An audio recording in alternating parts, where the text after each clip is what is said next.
Wait. Okay. Okay. Kevin? Yep. Good. Okay.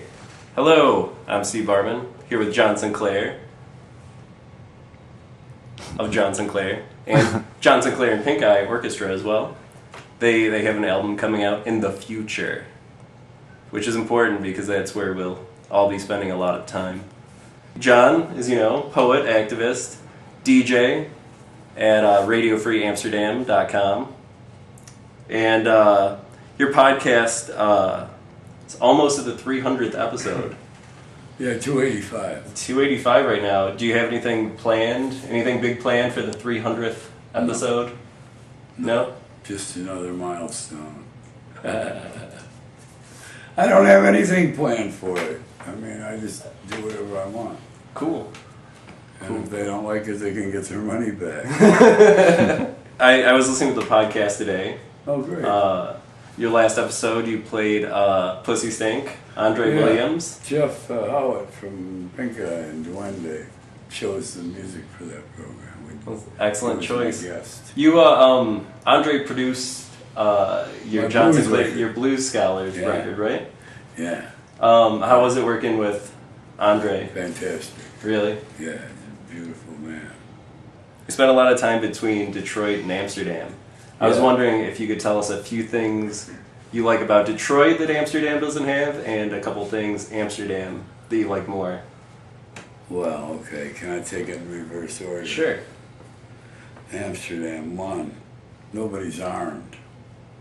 2, you can use recreational drugs without being branded a criminal. And 3, it's gorgeous, physically. It's laid all around canals. And it's just old time, Mm-hmm. No glass skyscrapers and strip malls and video emporiums, So I love all that about it. And you can buy your weed over the counter. And Detroit, some things you think Detroit has over Amsterdam? Music. It's a world center of great music. Always has been and always will be. They don't have no music over there with really. And not just music here, but art. The whole issue of this pressure cooker post-industrial decay, and racial blending and mixing and sparring and the whole range of the interaction between the African American people who now make up the city of Detroit and the 3 or 4 million white people who surround them, who want to get in on it somehow, but they aren't sure if they really belong there. So I like that dynamic. Yeah. Could you recommend a few books that you think everyone should read? Oh, man. Oh, that's rough. That's like asking me what's my favorite record. I'm a voracious reader. What everybody should read. I don't know. They should read whatever they want. I don't know. Jack Kerouac, William Burroughs, Allen Ginsberg. Start with them, I'd say. Classics. Yeah. I was there when they first came out, so that was where I got my direction in life, was from studying their works. When you're writing poetry, do you use more of a spontaneous style, like a free verse, and then kind of edit it down to something more structured? Or do you have kind of a more methodical system where you kind of know where you're going structurally first? Well, I'm not really concerned about structure, but if you read my works, you see they're all pretty carefully structured, but it's organic. I don't have any idea.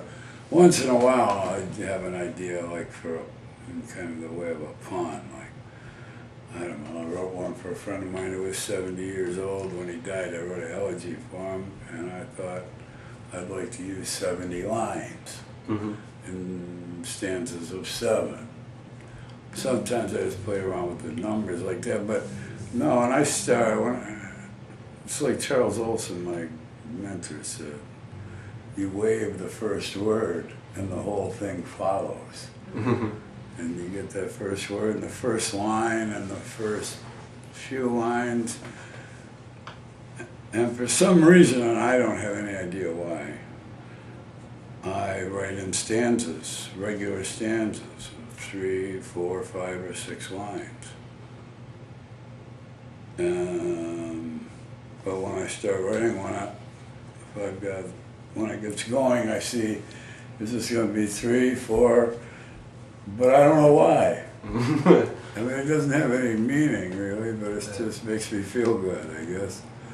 I like to see them like that. And I guess, you know, my work is rooted in music and popular music of one sort or another. And you think of music as being written in bars when you see a sheet of music, you know? Oh yeah, totally. It's anyway, I don't know. Yeah, it's kind of more subconscious. I just have fun, you know. It's a great calling to me. I've been doing it now for about 45 years. Okay. All right. I'm sorry about my band. The lead singer's here. Sorry about my band. Oh, okay, we're gonna start up this interview. Everybody, we're at the National Bohemian home here on the roof at 3 or so in the morning with the world's greatest band, Pinkeye. That's a lie. That's a fucking lie and a half. Everybody line up according to height. Oh, no, I'm just kidding. Okay. We're on a slant. That's why I peed on it. All right, first question for the masses. Raise your hand if you've ever physically had pink eye. All right, good. When I was a child, I'm sure I pooped on myself. Yeah, don't let poop get near your eye in the future. Okay, what do your records say when you play them backwards?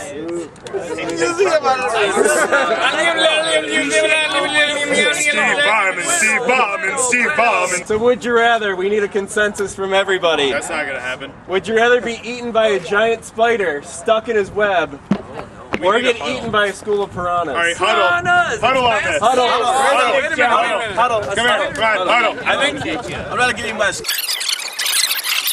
I don't know what they're called, but it's the fish that swim up your piss stream and lodge themselves into your urethra. Oh, the Amazon! Yeah. Where's Jason at?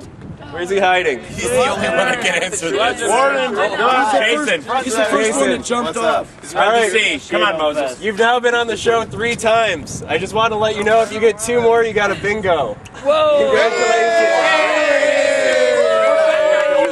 Happy birthday to you.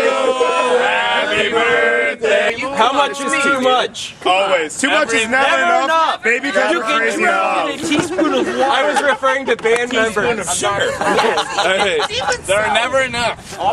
Did someone say members? The sun is to the moon, as Pinkeye is to blank. Did somebody say members? Why are beards so cool? Because I have one. Beard. Beard.